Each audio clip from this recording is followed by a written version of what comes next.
boleh kan. Chapter still lagi pada chapter torsion.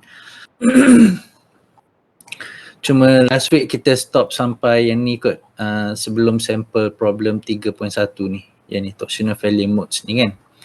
So untuk hari ni kita akan habiskan chapter 3 ni, sekejap je kita habiskan. Lepas tu tak ada lah. So next week mungkin waktu kelas yang sama, hari Isnin, kita akan buat soalan-soalan sikit, and kalau sempat saya prepare quiz, so you akan buat quiz hari Isnin tu lah, waktu kelas tu sekejap. Quiz 1 So quiz 1 is pada chapter ni lah, chapter 1, 2, 3 ni. Tengoklah apa benda soalan yang saya sempat prepare. Lepas tu untuk you punya midterm, midterm pun actually daripada top chapter 1, 2, 3 chapter 1, 2, 3. Lepas tu apa lagi? Tapi midterm I'm not sure bila Dr. Miza nak buat, nanti dia announce kot. Ke dia dah update dalam Telegram tu, I'm not sure sebab saya jarang buka Telegram. Boleh ada soalan tak sampai situ tentang kita punya perjalanannya. So next week will be our last week, maknanya akan ada sikit calculation based on tutorial punya soalan lah. Tutorial dengan chapter 3 saya dah share dekat Ulearn. Lepas pada minggu depan, minggu satu lagi tu, unfortunately hari Isnin, Selasa is you punya midterm break kan. Midterm break semester ni pendek je kan. So you punya kelas ni sebenarnya akan ada pada minggu ke-14 ni. Maknanya kelas yang hari Khamis, Jumaat tu diorang memang dah tak ada minggu 14 tu, tapi kelas yang untuk kelas hari Isnin je akan ada, Isnin, Selasa. But never mind, nanti you tengok sendiri pada jadual. Maknanya after midterm break nanti terus Dr. Mizah yang take over dengan topik yang chapter 4, 5 dan 6. Okay, untuk sample problem 3.1, this is yang kita tengok pada teori last week. Last week kita dah tengok tentang apa tu torsion dan juga apa relation between shear stress dengan shear strain dengan torsion. Shear stress torsion, shear strain torsion. And then kita dah bawa keluar the governance equation yang daripada relation tu. So what do you need to understand ataupun kena faham is apa contohnya, apa berkaitan antara contohnya kenapa dia buat macam ni. For example, kita ada shear strain maximum dengan shear strain pada satu nilai C. Dia maknanya dekat sini berkaitan antara maximum shear strain dengan shear strain biasa. Okay. Dia punya simbol-simbol ni jangan lupa lah yang row ni jangan you buat kira density pula. Yang ni adalah dia punya radius, tapi radius pada satu point sebelum the maximum radius. The maximum radius kita assume dia sebagai C, C. Okay. Itu tentang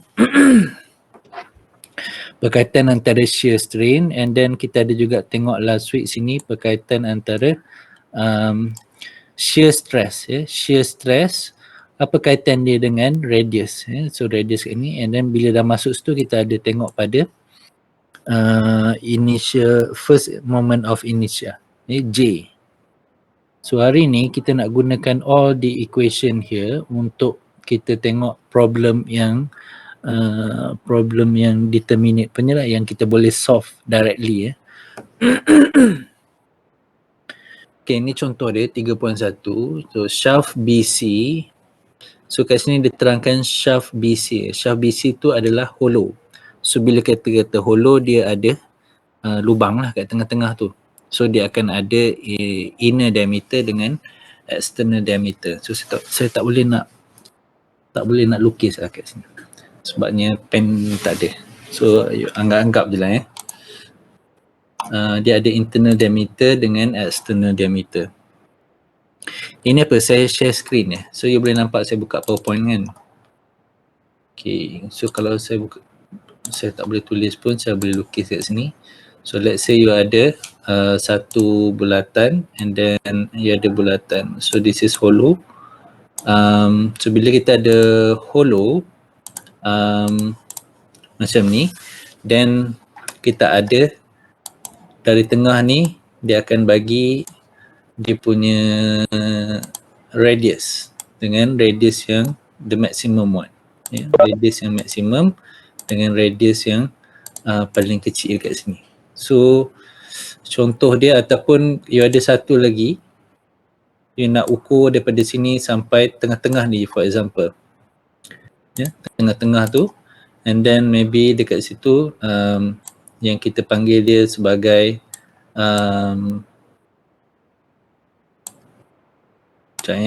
saya buka semua situ.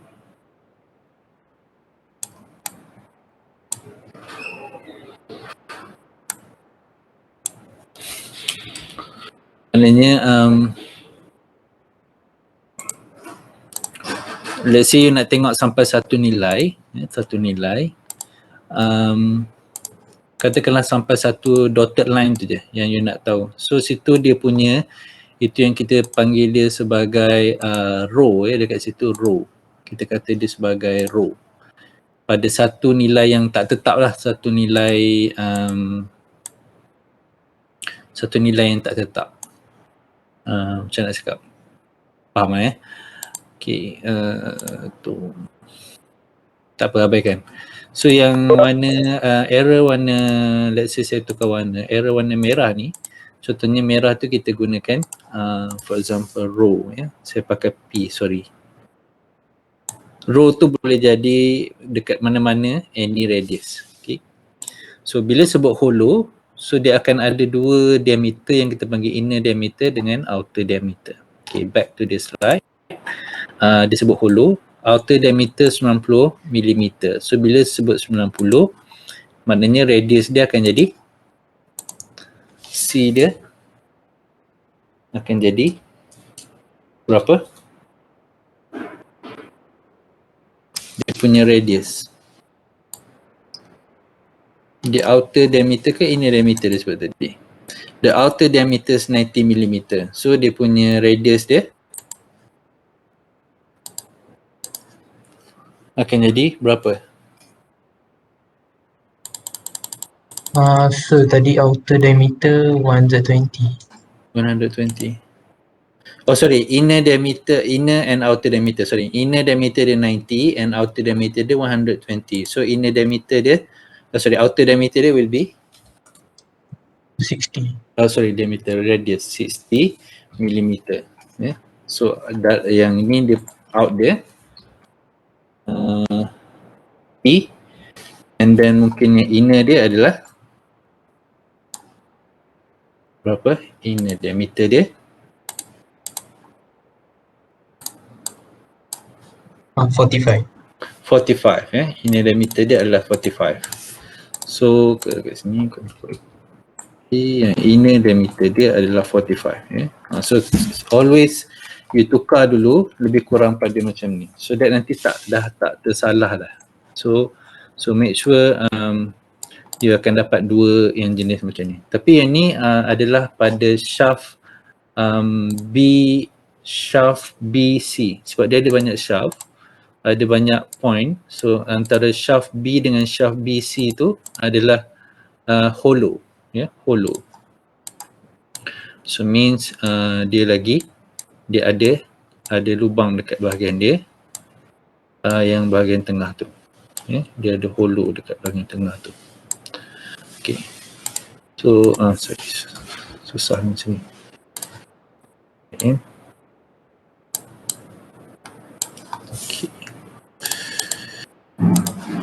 Macam tu. So ni pandangan dia. Tapi untuk shaft lain, maknanya daripada A sampai B dengan A sampai B, B sampai C tadi hollow, C sampai D pun adalah solid. So anggapkan macam dia punya lebih kurang dia punya pandangan dia lah. So which is yang ni ada internal diameter dengan outer diameter untuk BC, untuk B dengan C. So this one is B and this one is C.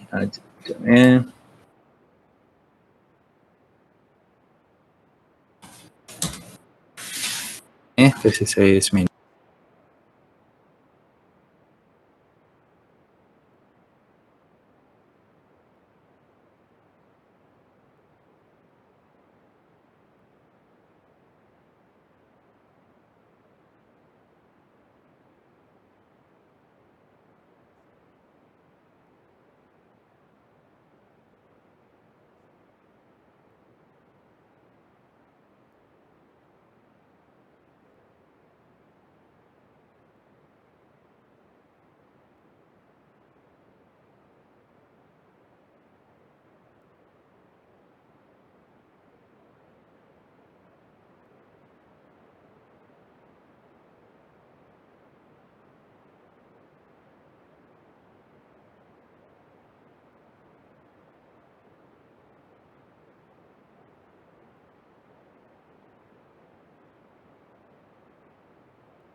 Sekejap 5 minit jap. Ada kecil lain.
Sorry.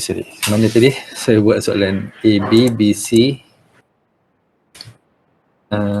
Sini A tak? Dan sini D. Okay, so boleh faham ya lebih kurang soalan dia punya gambaran dia yang macam ni. So ada A, B, C, D. So shaft BC is a hollow, BC is a hollow, and ini diameter dia tu. Lepas tu shaft AB and CD are solid diameter D. So bila tengok kat sini diameter dia adalah D untuk shaft AB dengan shaft CD. Shaft BC dia dah bagi dah dia punya diameter. So for the loading shown, determine the minimum and maximum shearing stress in shaft BC. Maknanya kena cari minimum maximum shearing stress. Shearing stress dekat sini. And then the second one, the required diameter D of shaft AB. Maknanya shaft AB punya diameter D berapa? Same goes lah ya, D ni ada A, B, C, D. If the allowable shearing stress in this shaft is 65 megapascal. Okay, so apa yang mula kita kena buat is kita macam kena buat static analysis. So bila saya cakap static analysis, kita kena buat by part. Sama juga macam kita nak buat yang beam untuk normal stress kan, kita buat by part juga.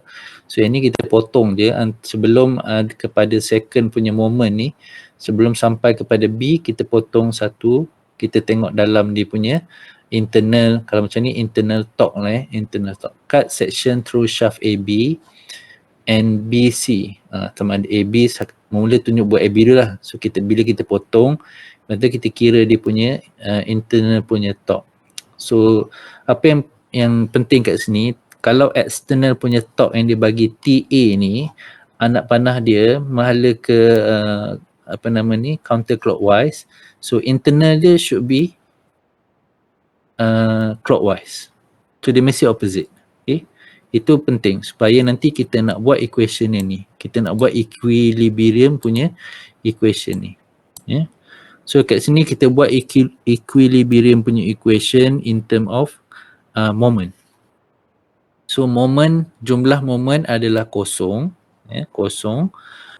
So 6 kilonewton TA tolak TAB, TA tolak TAB. So kita akan dapat TAB equal to 6 kilonewton. Itu kalau kita start dari sini. Katakanlah kita start daripada DC pun tak ada masalah. So sebenarnya daripada DC pun, you tengok daripada DC, kalau kita potong antara DC, kita akan dapat dia punya TD kita adalah 6 kilonewton. TD 6 kilonewton. And then dia punya TDC dia adalah ataupun TCD pun adalah 6 kilonewton, tapi pada opposite side. So itu yang dia masukkan bila dia buat ni, bila dia buat yang bawah ni. Kan saya color kan, dia color semua. Boleh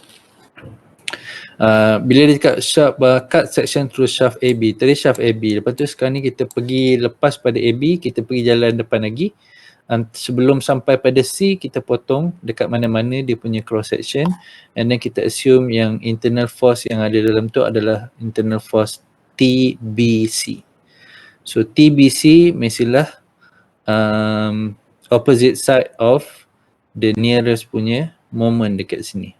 Katakanlah dia punya torque dekat sini. Katakanlah dia punya torque dekat sini hala ke anti-clockwise, then the TBC should be clockwise punya direction. And then kita buatkan equation dekat sini, equilibrium of moment. So all the moment, the sum of the moment is equal to 0. Then 6 kilonewton plus yang ni sebab arah dia sama, tambah 14 tolak dengan TBC sebab TBC arah dia berlainan. So kita akan dapat TBC equal to 20 kilonewton. So right now kita dah dapat tiga unknowns ni. Kita ada TAB, TCD dengan TBC. Itu semua internal moment, internal torque. Then bila kita dah dapat tu, kita nak cari dia punya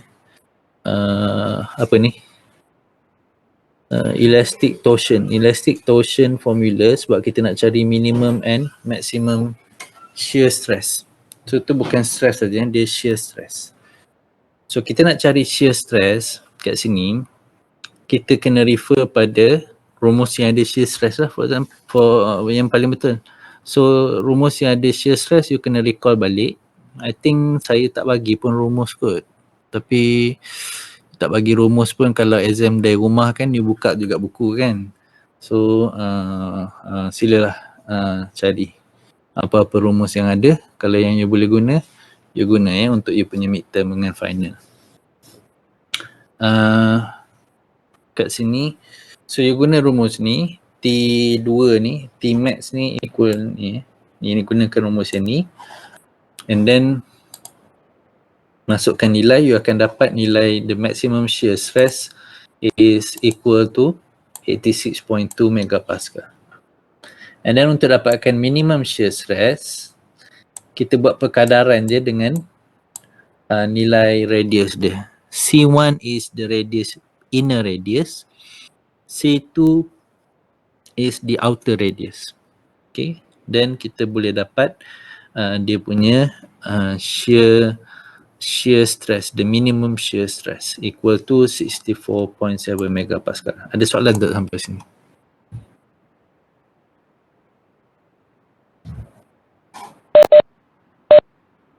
Tak ada sekejap, saya buat ni 15.05 tadi yang Salahuddin tanya ni. Tadi yang kan saya stop sekejap kan. Sekejap tadi ada student PSM datang, dia nak discuss sekejap. Saya terguna masa sekejap, sorry Yang tadi. Alright.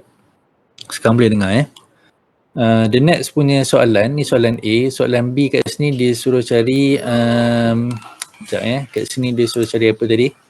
Kita dah tengok. Dia suruh cari diameter D of shaft AB and CD. So bila dia suruh cari diameter, kita just recall apa formula yang kita boleh refer pada diameter. So yang kita boleh refer pada diameter is formula J lah. J tu apa? First moment of inertia kan, J ni. So kita dah ada tadi nilai maximum, sebab dia suruh cari pada CD dengan BC. CD dengan AB. Betul. CD dengan AB. Betul. Tapi dia bagi tahu the shearing stress, the allowable shearing stress is 65 megapascal. So kita dah ada kita punya shearing stress, kita tahu kita dah ada 65. Ini dah ada. J kita perlukan D, kita memang nak guna. Top kita dah ada. Kita punya radius pun dah ada. Sebab radius tu kita kena cari dia punya ni kita kena cari. So kita gunakan rumus yang shear stress punya rumus. So shear stress equal to torque darab dengan C. Torque darab dengan C is radius bahagi dengan J. So please remember yang J yang ni tak sama dengan J yang ni This one is J untuk solid part. Yang ni 13.92 tu untuk BC. Untuk J yang AB dengan CD ni you kena calculate lain. Okay. So J dia, rumus dia pi per 2 C kuasa 4. So dekat sini C kuasa 4. C yang kita tak tahu kan. So kat sini kita boleh hapuskan C sini. C kuasa 4 tinggal C kuasa 3 je. Macam ni. Yang ni. Okay, kita tinggal C kuasa 3. So kita ada tahu kita tadi 65 megapascal shear stress. Dia punya torque tadi 6 kilo Newton meter bahagi dengan pi per 2 C kuasa 3. Dan dekat sini kita ada satu je unknown yang kita tak tahu. Dan kita boleh selesaikan soalan, iaitu bila kita nak cari diameter, kita darabkan je dengan 2 kali jejari dan you akan dapat nilai diameter dekat situ. Boleh So tu dia punya cara nak selesaikan. This is very direct punya soalan lah untuk kita selesaikan. Tahun lepas saya bawa keluar soalan yang direct macam ni. Tahun ni tak bawa keluar soalan ni lah. Tak bawa ke? Kalau ada nangis, tapi tak payah nangis sangat lah. Tengok je lah balik slide ni. Okay. Next one is angle of twist in the elastic range. Angle of twist dalam range elastic. So dekat sini, recall that the angle of twist and maximum shear strain are related. So angle of twist mana? Yang ni kan. Ingat lagi apa sebutan dia? Ingat tak? Sebentar saya minum air.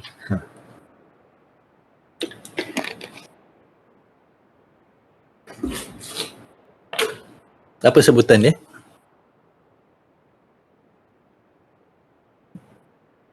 Tak ingat tu.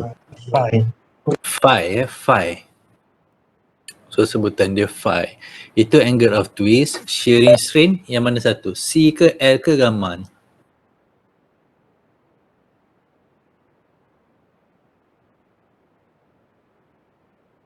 Shearing strain.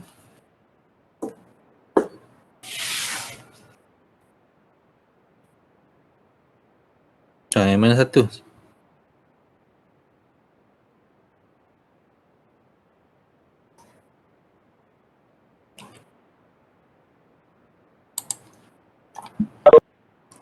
Ramai ada dalam ni.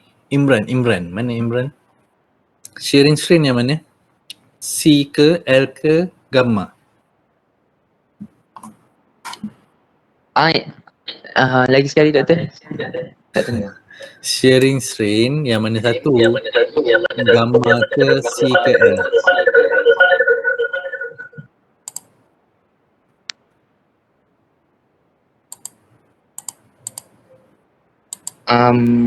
Yang C C tu shearing strain. Oh berat lah. Berapa kali ulang lah. C tu apa?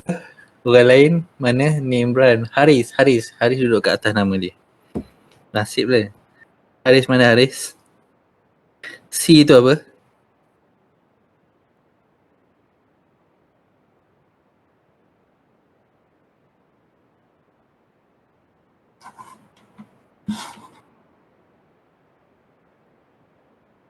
Haris apa ni? Haris Mursyidi mana? Dia tidur.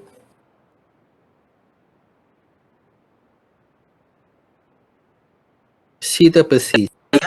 C tu apa?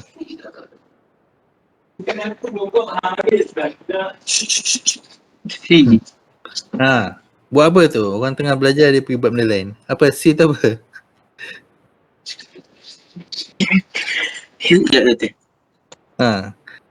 Tak tengok slide tu. Buat penat share je. Baik tak payah share. C apa C? Ke C tu sharing strain Betul Betul. Ni sama geng je dua. Tak apa, tanya orang lain buang masa tanya you. Akmal mana Akmal? Akmal apa ni? Sebab Akmal Rafiq, sebab nama dia lain. Ke duduk sebilik je semua tu?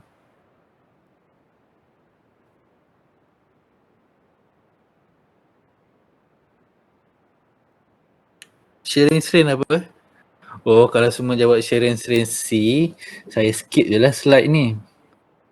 Berbuih mulut je cakap daripada hari minggu 2-3 minggu lepas.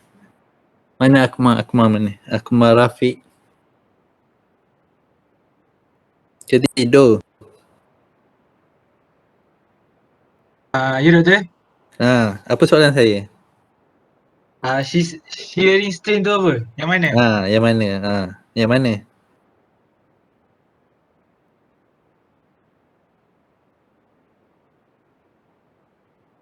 Yang mana tu dekat mana yang saya tanya? Saya tanya dekat Madin ke pada skrin ni?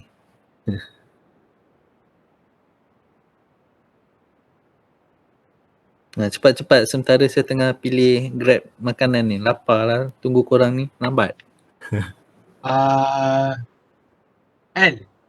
L, sharing. Masya Allah. Bagus. Ya. Sama. Okay lah, tak apalah. Saya dah dapat conclusion dah. Saya dah boleh estimate dah macam mana graph subjek ni lepas exam nanti. Gamma lah sharing strain. Aduh lah. Ni gamma ni. Inilah sharing strain. Dia punya angle of twist dia phi. So pada siapa yang jawab C, L tu buat berubah sikit. Baca balik yang saya ajar yang depan tu So in the elastic range, the shearing strain and shear are related by Hooke's law. So Hooke's law ni macam mana? Yang mana Hooke's law? Apa benda ni? Ni lagi satu nak tanya. G ni apa G? Siapa ni? Lo Kai Fu ada?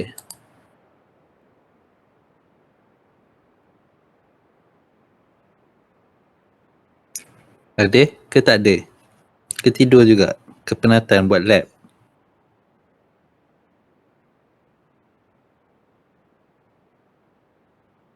Ada siapa-siapa sebilik dengan Lo Kai Fu? Ni dah macam nak jawab ni.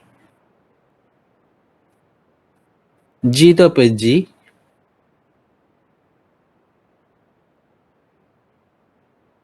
Ke G tu geek?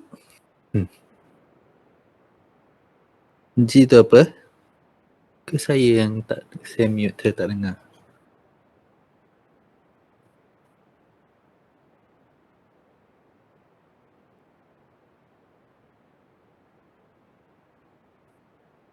Mana dia low? Saya ada kelas pukul 5 ni. Saya kena berhenti sembahyang asar, saya kena berhenti lunch pukul 4. Baru nak lunch.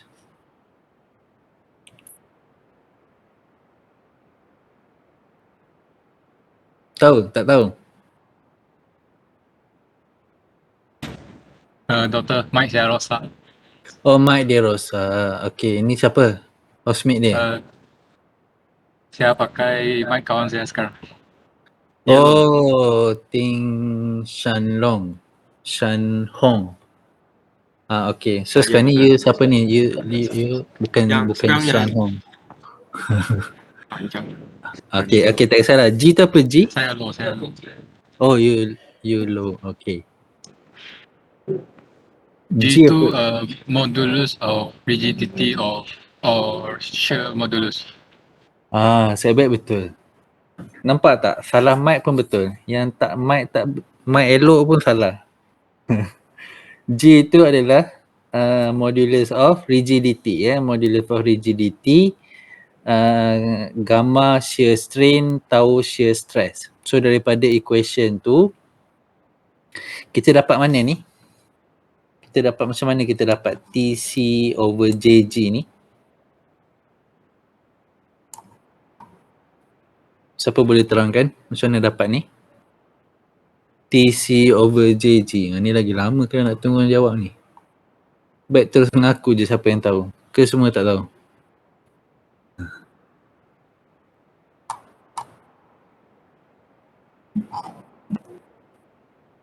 Dia biasa yang menjawab ni Salahuddin ni. Mana Salahuddin? Cuba jawab. Datang mana ni rumus ni?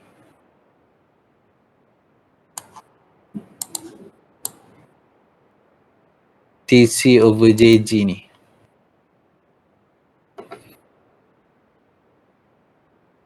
Yang cepat. TC over JG. Siapa tahu?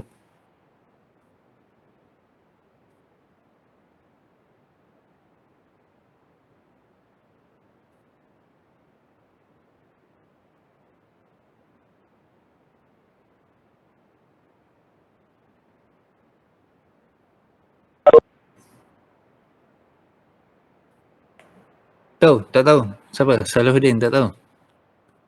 Zaim Ashraf. Mana Zaim Ashraf? Kan saya panggil semua kan? Zaim Ashraf. Mana datang ni? TC over JG.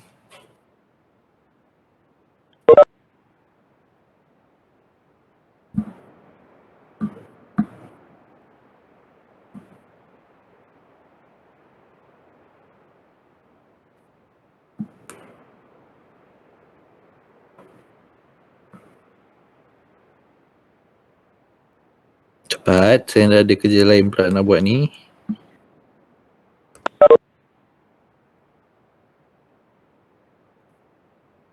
Mana Zaim? Tak tahu doktor. Tak tahu? Cuba petik nama seorang yang tahu. Beritahu saya siapa yang tahu. Zaim, bagi nama seorang. Ting. Oh, Ting. Ting, Ting apa ni? Ting Shan Hong tadi kan? Ya, Tuan. Mana datang ni TC over JG ni? Kerana tau max tu sama dengan TC over J. Tau max sama dengan TC over J, yang ni yang rumus kita tengok dalam example sebelum. Terima kasih kerana mempercepatkan proses. Betul TC over J equal to tau max yang G. Ni rumus ni memang kena ingat TC over J.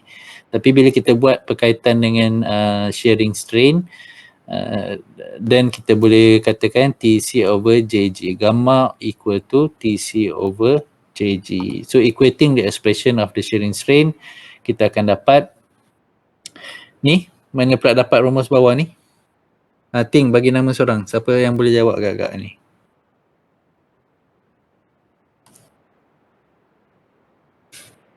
Mana datang equation bawah ni?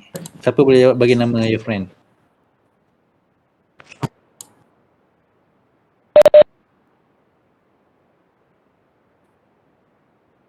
Siapa? Tak dengar, kuat sikit.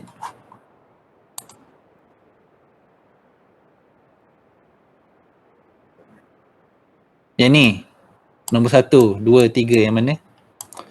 1, 2, 3. Yang nombor 1. Yang ni macam mana pula dapat daripada sini?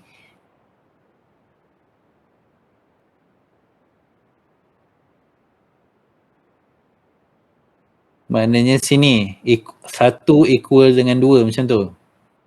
Ataupun 2 masukkan dalam 1.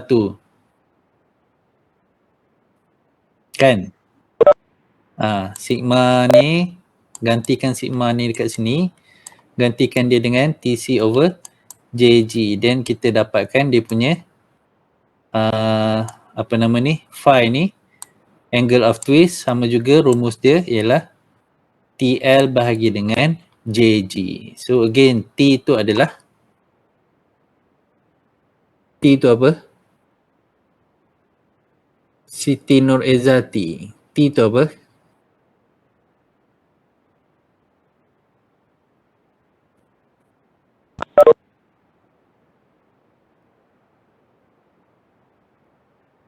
T tu apa? Boleh jawab tak boleh? Tak tahu sampai sekarang. T tu adalah torque. L adalah length. J tu apa? Purvanish. Purvanish apa ini? Saya nak dia punya nama sampai Purvanish je keluar ni. Purvanation.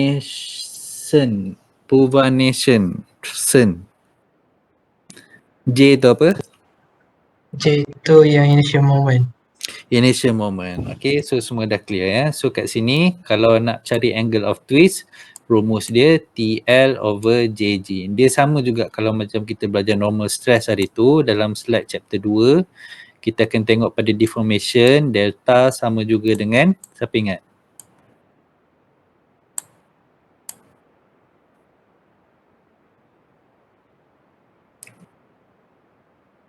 Delta sama juga dengan P apa? Delta apa? Deformation. Deformation sama juga dengan P. Dia sama je ni. Yang ni angle of twist. Dia terbit daripada Hooke's law. Kalau untuk normal stress hari tu, kita tengok PL over AE. Ni nak kena tengok semula slide chapter 2. So katakanlah dia ada banyak cross section macam ni, dia ada banyak parts macam ni, dan kita boleh buat dalam bentuk, ringkasankan rumus kita dalam bentuk macam ni So same goes untuk delta juga hari tu. Kita boleh tengok delta sama juga dengan sum of apa benda, PI, LI bahagi dengan AI, EI. Sama juga. So dekat sini dia ada satu lagi soalan yang dibagi example dekat sini. So sekarang kita ada 2 jenis material yang berlainan, satu brass, satu lagi aluminium. Cuma dekat brass rod ni kita ada bahagian BD ni adalah solid, Cuma bahagian CD ni dia adalah hollow. So maknanya kita ada 3 parts dekat sini. Kita ada 3 parts. Cuma hollow ni dia punya inner diameter is 40mm dan dia punya radius should be 20mm, and pada bahagian dia punya outer diameter dia ataupun outer radius dia adalah 30mm. 30mm. Susah tulis, saya pad tak ada. Alright. Then apa yang dia suruh cari? Determine the angle of twist. So actually angle of twist macam mana nak cari? Tadi kita dah tengok dekat rumus sebelum ni. So kalau kita ada banyak section macam ni, angle of twist dia adalah hasil tambah semua. The sum of all parts. Sum of all parts punya angle of twist. Kalau macam ni kita ada 1, 2, 3, 4 angle of twist pada part pertama, part kedua, angle of twist pada part ketiga, part keempat kita tambah semua. Dan kita dapat actually the total angle of twist untuk structure tu. So same goes soalan ni. Kalau dia kata determine the angle of twist at A, pada A, maknanya kita akan tambah angle, mula kita kena cari angle of twist pada bahagian ni, and then pada bahagian BC and pada bahagian CD. Kenapa C dengan CD lain dengan BC? Kenapa kena buat asing-asing? No atirah. No atirah mana? Kenapa kita kena kira asing-asing? Sebab yang lagi satu tu kecil. Saya tanya BC dengan CD. BC dengan CD. Dalam rumus angle of twist kan sama je rumus dia. Tapi kenapa kena buat asing-asing?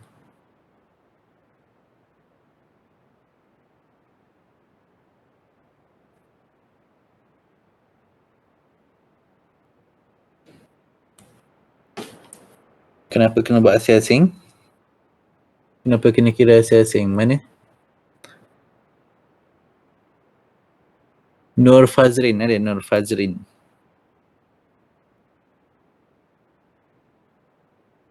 Kenapa kena buat asing-asing? Kenapa kena kira asing-asing?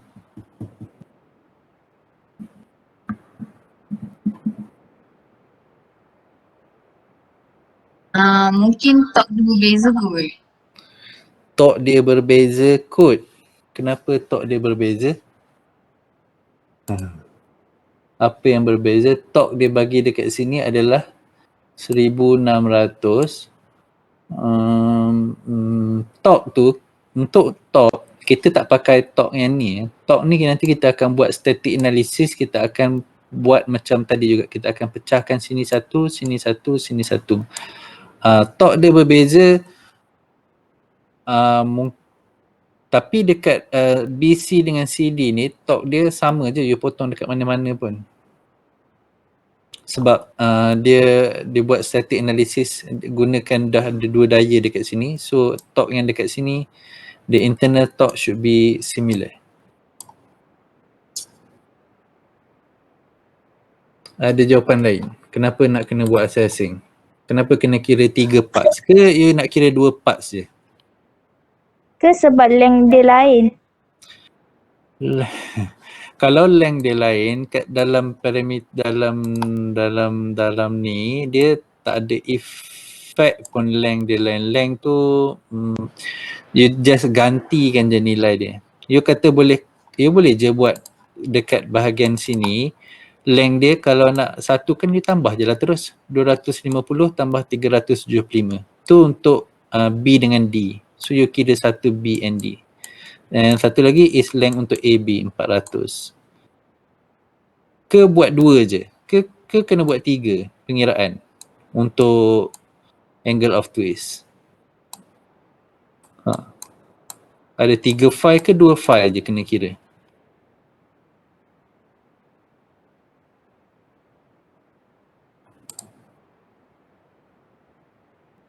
Siapa ni? Muhammad Arif bin Syari. Ada 2 ke ada 3 angle of twist yang kita nak kira kat sini? Buat apa? 2. Kenapa 2?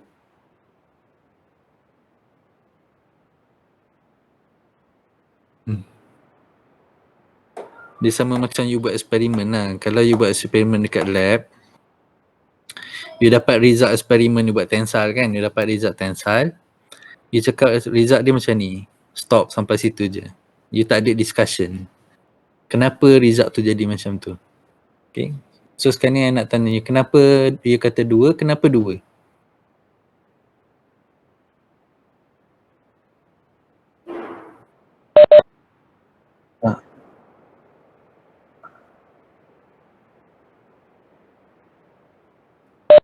AB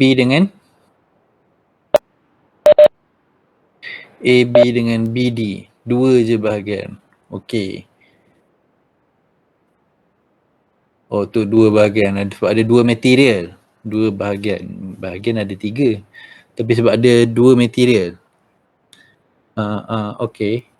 So saya tanyalah seorang lagi. Siapa ni? Lakshan apa ni? Lakshan Kumar. You nak buat 3 ke you nak kira 2? Kalau dia jawab 2 sama je. Mana Lakshan? Ke raya lagi? Ni baru hari dia dah ni. Ni hari dia dah ni. Ni hari Khamis dah seminggu dah. Lakshan, kena kira 2 ke 3?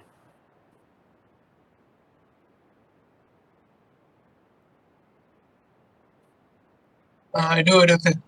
2? Oh, tak mencapai target dah saya mengajar ini. 2.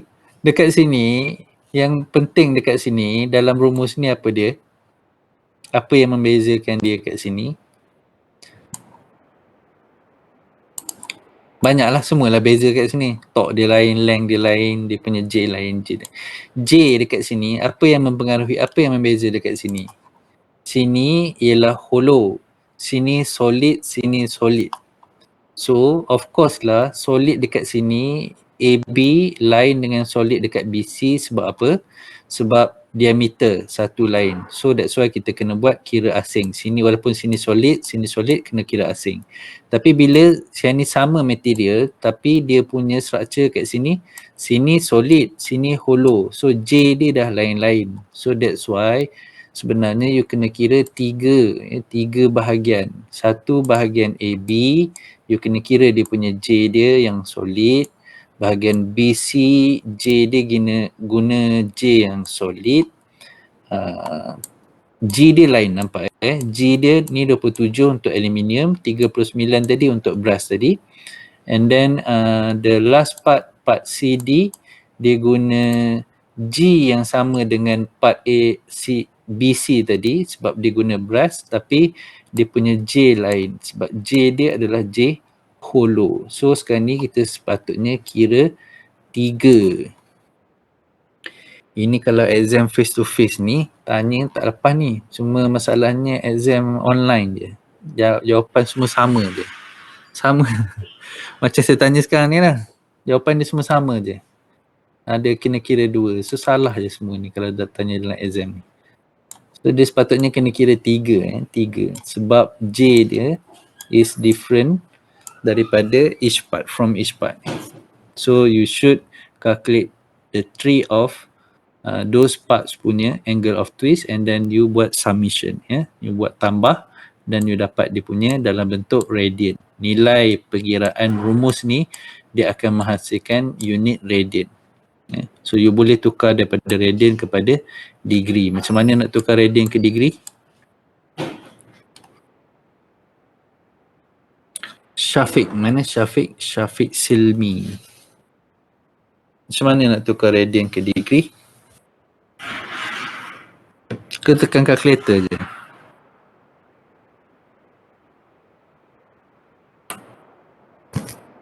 Mana Syafiq? Syafiq Silmi. Apa rumus dia nak tukar radian ke degree?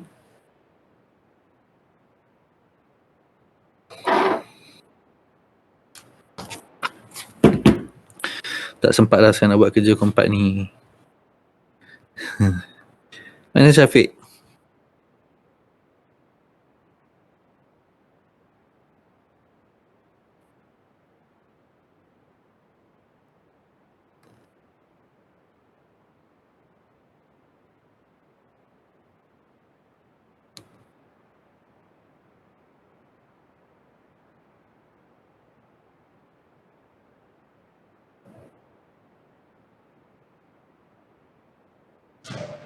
180 bagi pi.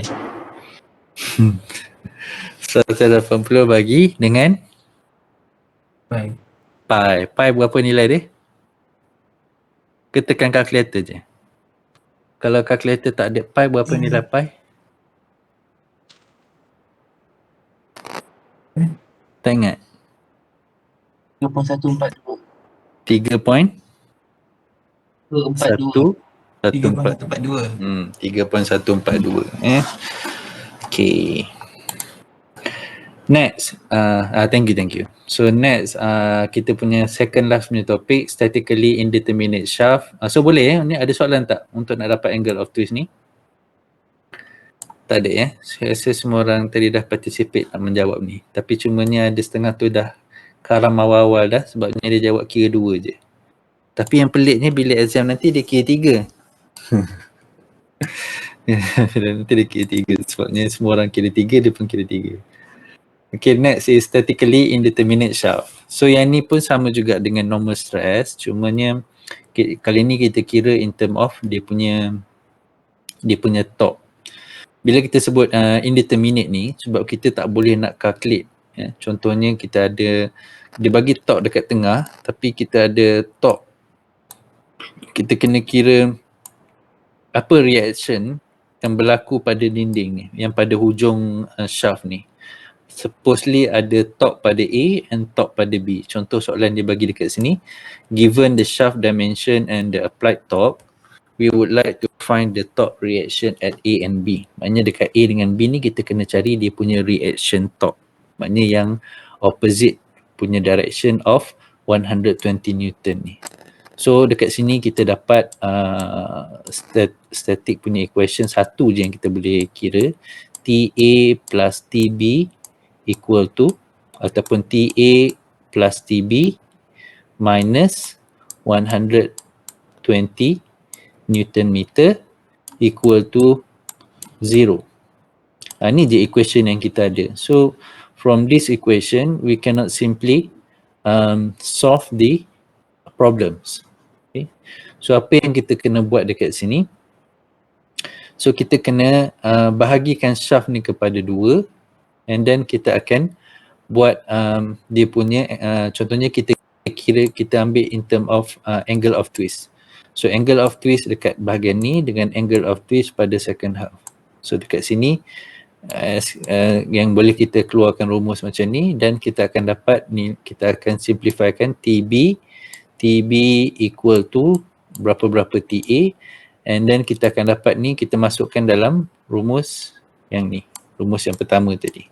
So sekarang ni bila kita ada 2 unknowns dengan 2 equation, ni 1 equation, ni 2 equation, so baru kita boleh selesaikan masalah. So kalau kita tak gunakan assumption macam ni, bila kita ada indeterminate soalan ni, kita kena buat assumption, kita kena buat andaian. So andaian tu sebenarnya based daripada your understanding pada structure tu. Sebab tu saya tanya tadi, kenapa kita nak bahagikan 3 ke, kita nak kira 2 ke. So itu yang reflect you punya understanding kepada soalan ni. Okay.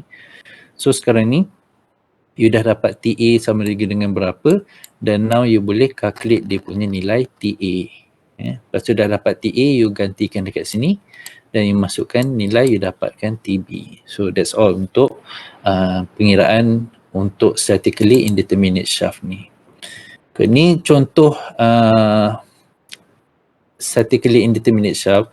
Dia out of box sikit, dia kena fikir lama sikit. Tapi sebenarnya soalan ni sama je dengan soalan yang ni. Cuma yang ni untuk the first shaft is terus bersambung dengan the second shaft. Dia terus sambung, dia terus weld dekat situ. Tapi untuk soalan ni dia sebenarnya you boleh je taruh sini, panjang sini. Sebenarnya dia bersambung kalau ikutkan asal. Cuma dia tak bersambung secara direct, dia bersambung dekat gear, antara gear. So dekat, dengan menggunakan teori yang you faham dekat gear ni lah, you boleh selesaikan masalah ni. Kalau tak, you tak akan dapat selesaikan masalah ni sebab you only have one equation dekat sini. Okay. So yang ni kemana terang yang you tengok dekat dia punya contoh solution. Apa teori yang you kena guna is the moment theory. Moment theory. So kita ada dua kita ada dua gear dekat sini. Tapi cuma force dia bertindak tu adalah pada opposite side. Betul? Yang ni katakanlah dia bergerak pusing ke sini, and then yang ni dia akan gerakkan gear ni ke atas, for example. Betul tak dia pusing macam tu? Oh tak pusing. Sorry, dia pusing arah yang sama, cuma daya yang bertindak pada gear tu adalah pada bertentangan arah. Daya sebab dia gear kan dia bertemu macam ni. Okay. So bila satu yang akan menolak, and then of course daripada satu lagi dia akan menolak ke atas macam tu. So never mind, arah tu pun tak apa nak tu sangat. Maknanya kat sini you dapat kat sini nilai dia F darab dengan 22 tu daripada mana? F darab 22 tolak dengan TAB ataupun T-node. Kenapa dia tolak? Sebab bila daya you ke bawah macam ni, dia akan gerak. So dia punya moment yang terhasil adalah bertentangan dengan moment TAB ataupun T-node ni. Cuma yang ni pun akan tolak ke atas. So dia akan moment dia akan bergerak macam ni. So yang T ataupun F darab dengan 60 ni is let's say positive direction. Dia akan bergerak opposite side of TCD. TCD. So dari situ you dapat dia punya nilai TCD sama juga dengan 2.73 T-node. So soalan dia apa sebenarnya?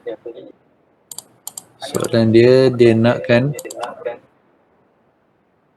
A, the largest torque T-node that may be applied to the end of shaft AB and the corresponding angle through the end of shaft AB. So dia bagi dekat sini, so you dapat satu relation dekat sini, tapi sebenarnya you tak tahu nilai TCD dengan T-node ni berapa. Tapi dekat area, so dia dah dapat satu relationship punya equation dekat sini. Now you boleh calculate setiap shaft ni punya torque. You boleh calculate setiap shaft ni punya torque. Mana dia saya punya buku? Sekejap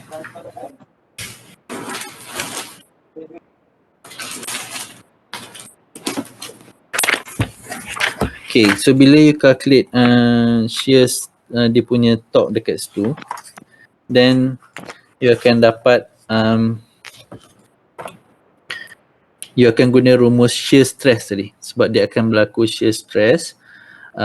You dah dapat torque, contoh dia you akan kira guna tau equal to TAB, yang ni tau equal to TAB darab dengan dia punya ni yang berlaku pada shaft. Shaft ni dia ada diameter dia yang dia bagi pada soalan awal-awal ni. Satu 19, satu lagi 25.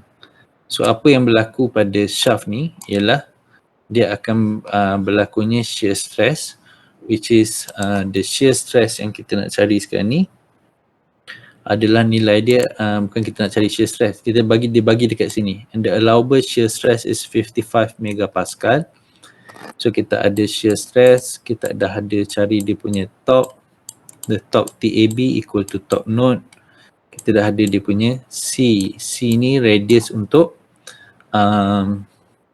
shaft ni and then kita bahagi dengan solid shaft punya J. You kira dekat situ.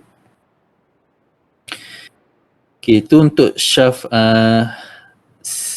AB. And then untuk shaft CD pun sama. Dia kat sini dia ada nilai diameter yang berlainan. So nilai C dia lain. So nilai torque pada shaft CD ni is pun sama, equal to 55 megapascal. J dia adalah lain sikit sebab dia adalah 25 mm.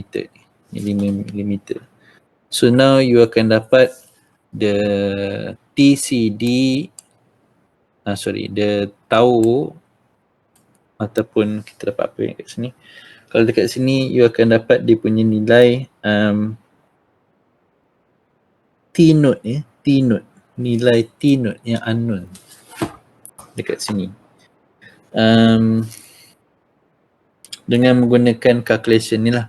Maknanya daripada CD ni, even you akan dapat TCD, bukan tahu TCD, tapi dengan menggunakan relation yang tadi, TCD sama juga dengan 2.73 T-note.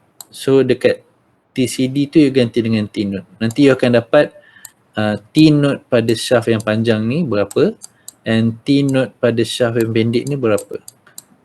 So yang mana lagi sesuai you kena pilih. You tak boleh pilih dua-dua, nilai torque yang dua-dua. Nilai torque yang mana lagi sesuai. Sebab tu dia tanya sini, dia suruh cari the largest torque T-note that may be applied to the end of the shaft AB.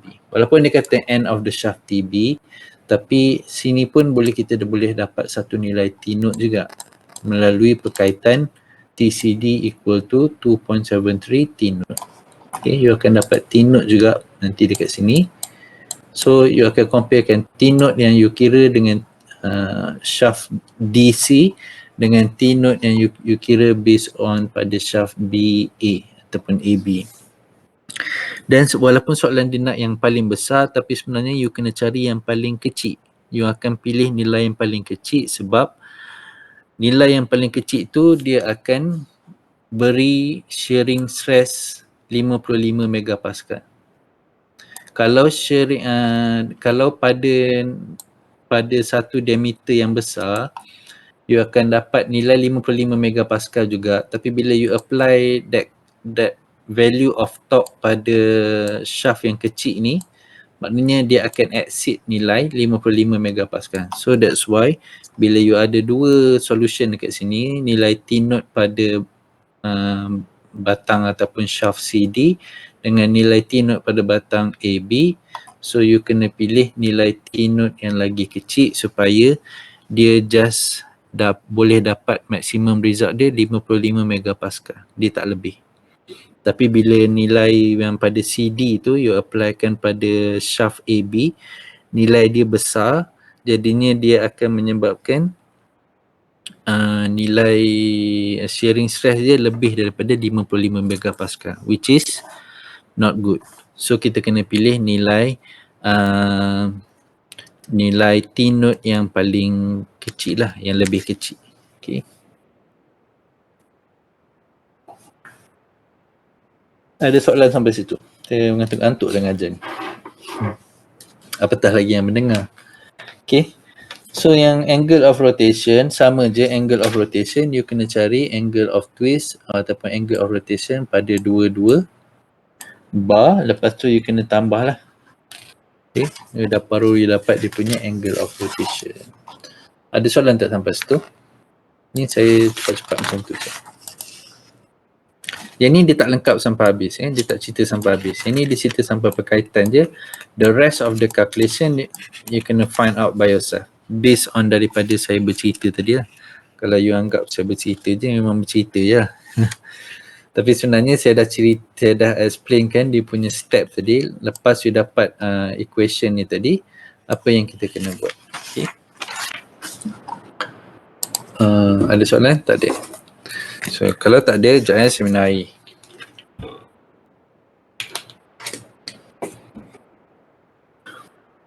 So kalau tak ada, kita pergi pada our last topic dekat sini is design of transmission shaft.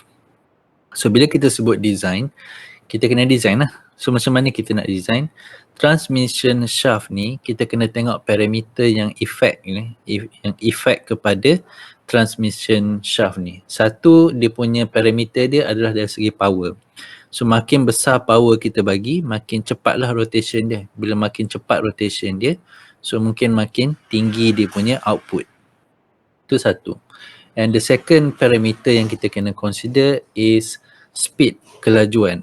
So yang ni pun kalau kita set pada RPM ataupun rotation per minute yang tinggi, dan kita mungkin akan dapat output yang lagi tinggi in term of whatever lah, energy ke apa ke. So these two parameters that should be considered bila kita nak design transmission shaft. Lepas tu dia cakap kat bawah ni, so determine torque applied to the shaft at specific power and speed. So dekat sini power dia punya rumus dia is torque darab dengan omega. So torque darab dengan omega. Apa tu omega? Yang bawah sekali ni, siapa nama ni? Wan Muhammad Azfar. Apa tu omega?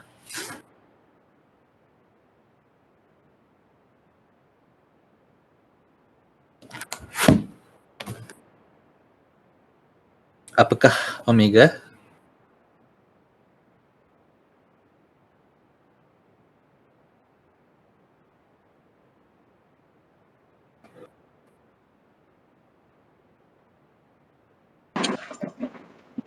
Angular velocity. Bagus. Angular velocity. Betul angular velocity. Oh, dah ada bawah tu. Lambat juga jawab Angular velocity. So unit dia adalah radian per second radian per second. So angular velocity omega is equal to 2 pi f 2 pi f is equal to omega. Tu adalah calculation ataupun rumus untuk kalau kita nak kira power. So jangan lupa P equal to torque darab dengan angular velocity. And di bawah tu dia just tukar-tukar je. So bila kita bagi tulis angular velocity omega, so omega is equal to 2 pi f. So bila kita buat reshuffle dia punya equation tu, dan mungkin kita dapat torque P equal to P bahagi dengan omega equal to P bahagi dengan 2 pi f. Okay. Yang sebelah kanan ni dia just nak tunjukkan nanti kita nak tengok perkaitan antara C dengan J. So apa yang kita kena buat dekat sini bila ada C dengan J ataupun J bahagi C, J bahagi dengan C. Macam mana nak buat J bahagi dengan C? Dia ada dua question ni. Is J bawa naik ke atas, C bawa turun ke bawah. So tau maksimum bawa turun ke bawah. So J dengan C sama juga dengan tau T per tau maksimum. So dekat sini apa yang boleh kita buat, macam mana nak dapat dari J per C ni? Dia daripada rumus J, first moment of inertia. So kalau solid shaft, dia punya rumus dia 3.142 ataupun pi bahagi dengan 2 darab C kuasa 4. So daripada C kuasa 4, kita pinjam satu C, kita bawa ke bawah ni J over C. So yang ni jadi J power of 3. C power of 3. Okay. C satu ni dah bawa ke bawah. So kita dapat relation J over C. So sekarang ni pi per 2 C kuasa 3 ni adalah sama juga dengan T per tau maksimum. So ni contoh untuk solid shaft. Nanti kita tengok dalam contoh kenapa kita nak cari J over C.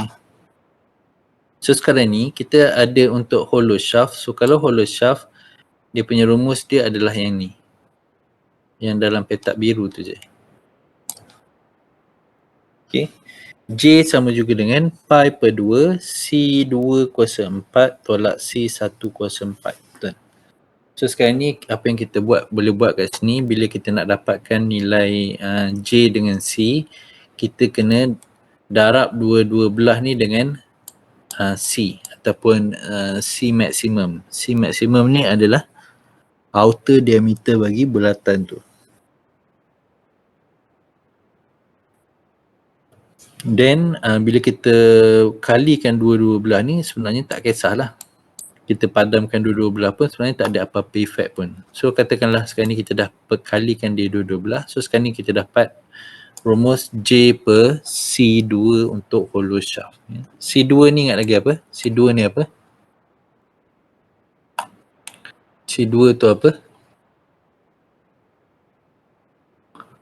Muhammad Khairullah. Khairullah. C2 tu apa?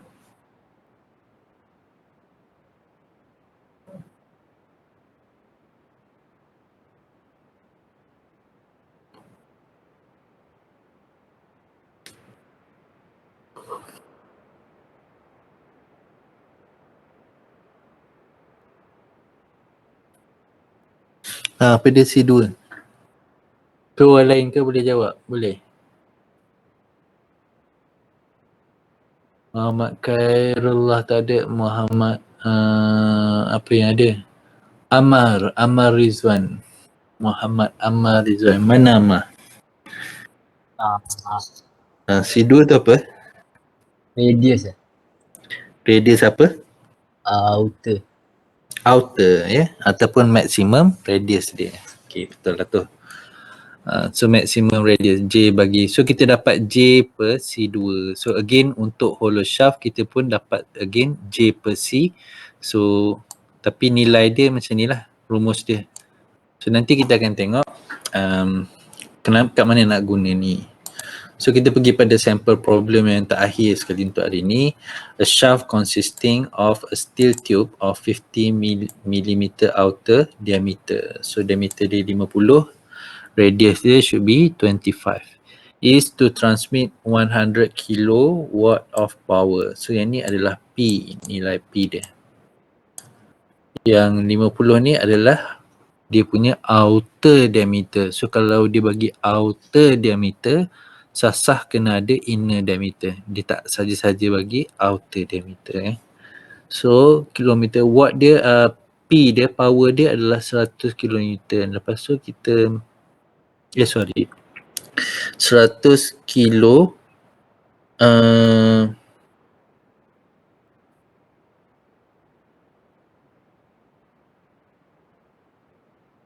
100 kilowatt 100 kilowatt. Okay, yang tu frekuensi dia 20 Hz. So 20 Hz, so sah kat sini kita boleh cari dia punya torque daripada hubungan tu tadi, daripada power dengan omega tadi, kita boleh cari torque. So torque dia 75.8 Newton meter. So daripada sini kita boleh tengok J per C2 dia dekat sini adalah equal to 13.6. Tapi sorry. So dekat sini kita tengok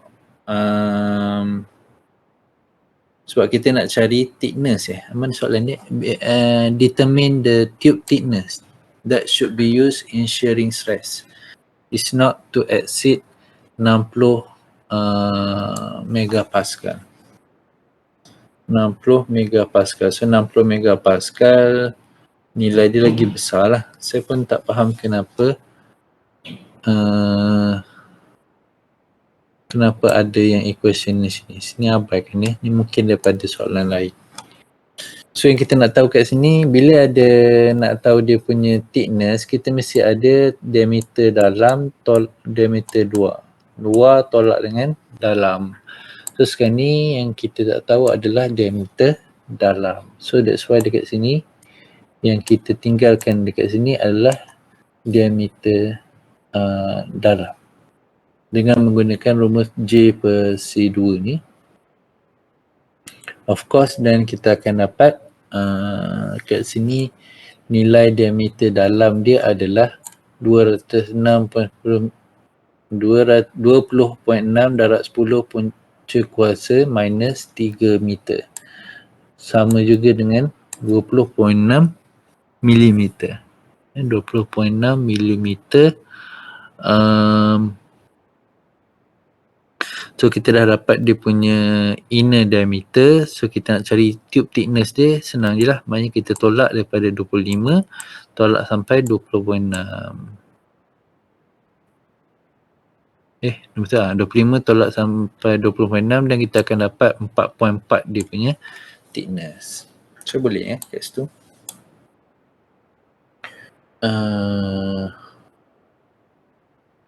Okay. Ada soalan tak sampai situ? Tak ada. So kalau tak ada, sampai situ je lah topik untuk sampai chapter 3. So kita dah habis semua subtopik dalam chapter 3 dan dengan chapter 1, 2, 3 pun kita dah tengok semua. So chapter 1 lebih kurang macam introduction. Chapter 2 kena tengok in term of chapter 2 in term of normal stress. Normal stress and strain, lepas tu stress strain diagram. And chapter 3 kita tengok pada torsion. So I think that's all je lah kalau tak ada soalan. Sebelum tu saya nak bagi dulu you punya attendance untuk petang ni. Kejap saya share link. Attendance ni untuk section 2 je kan? Betul, section 2 ada 15 orang, tapi kenapa ada 18 dalam saya punya kenapa ada 20 lebih dalam kita punya Webex?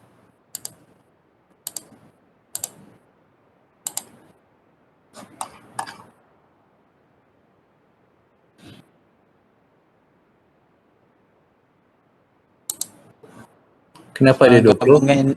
Gabungan S2 dengan S3. S3 bukan dah tengok hari semalam ke? Semalam pagi?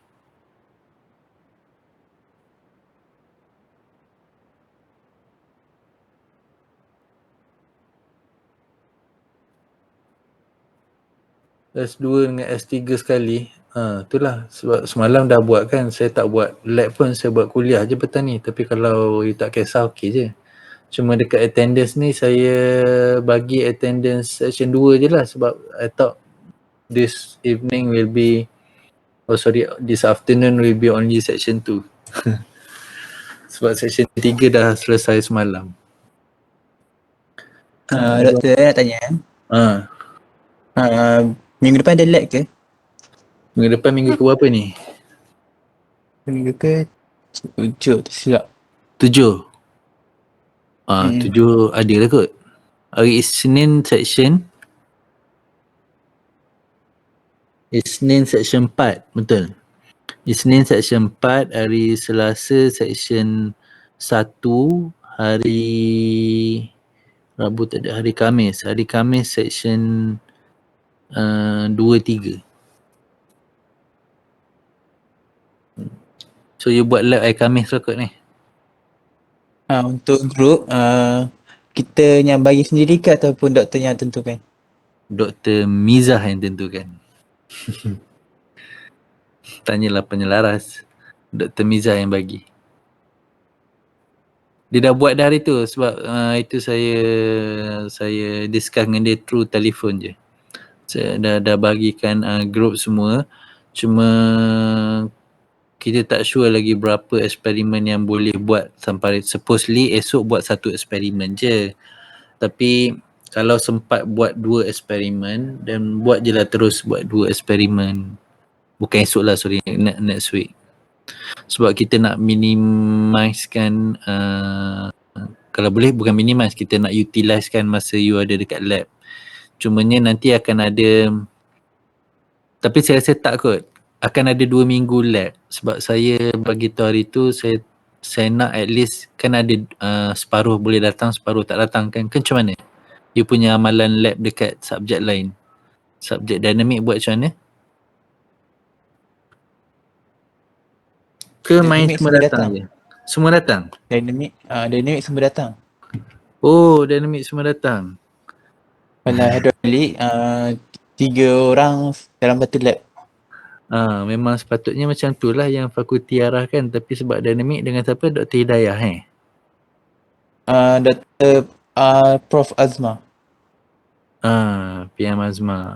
Maknanya tak tahulah kalau dia sebab yang owner yang saya rasa koordinator subjek tu you punya ketua jabatan kan, Dr. Hidayah. Kalau dia pun boleh hantar semua orang masuk. Tak tahulah, mengikut yang arahan fakultinya supposedly tak semua orang lah boleh masuk dalam lab. Dalam satu lab. Memang semua orang akan datang lab, tapi dalam satu hari tu, contohnya lab ada 5 orang, 3 orang je yang datang. Lagi 2 orang buat kerja dekat, bukan buat kerja, kita buat macam live ke apa benda ke, siapa tak faham sangat dia punya sistem, daripada you punya hostel je. The next time yang 2 orang tak datang tu pula yang akan datang, yang 3 orang tu pula yang duduk dekat hostel. Supposedly macam tu lah yang saya faham. Lab apa nama, Bendali apa yang you cakap buat macam tu? Dinamik. Lepas tu kan yang tadi untuk lab hidrolik, kami semua datang. Kami semua datang, cuma 3 orang untuk lab 1, 2 orang lagi untuk lab 2. So bagi kan. Oh, lab 1 maknanya semua datang tapi tak buat pada lab yang sama macam tu. Ya. Oh, saya pun tak faham lah yang lab-lab ni nanti tengoklah macam mana Dr. Miza buat macam mana. Tapi yang saya faham saya buat dengan dia hari tu, kita ada 3 lab kan. So 2 lab yang kita akan buat dekat lab untuk lab solid ni, 1 lab lagi tu kita orang, saya dengan Dr. Miza ingat nak just bagi macam instruction punya video je tentang satu lagi eksperimen. So at least you ada buat 2 eksperimen by your own, 1 eksperimen yang kita bagi instructional video je. Cuma bila instructional video tu nanti you kena buat sendirilah dia punya prosedur dia macam mana apa semua tu you draft by your own. Yang untuk apa tu? Untuk video tu formal report lah. Ini semua saya pukul rata je untuk semua formal report, semua group. Itu buang masa saya je nak pergi check individual. Lalas you tiru juga kan. Sorry lah ya. Saya cakap secara realiti je. Pengalaman saya bertahun-tahun ini dengan subjek diploma ni. Buang masa saya je nak baca report individual sebab nanti you copy paste je semua. So yang saya nak is, kalau ikutkan saya satu kelas ni satu report je. Itu lagi apa? itu lagi reality lah pada saya. Satu kelas ni satu report je. Boleh. Tapi tak, ini ikut group. So you punya report will be group tapi semuanya I think formal report kot macam tu. Tak tahu nanti Dr. Miza brief lah macam mana. Bila dia nak brief tu nanti dia bagi tahu dalam Telegram dia. So apa-apa tentang perjalanan lab ke apa mungkin you boleh refer direct Dr. Miza lah kot ni. Saya tak berani cakap macam mana lah, takut nanti salah pula. Nanti you confuse. Better refer pada dia seorang je sebab dia yang coordinate. Boleh Okay, ada soalan lagi? Tak ada.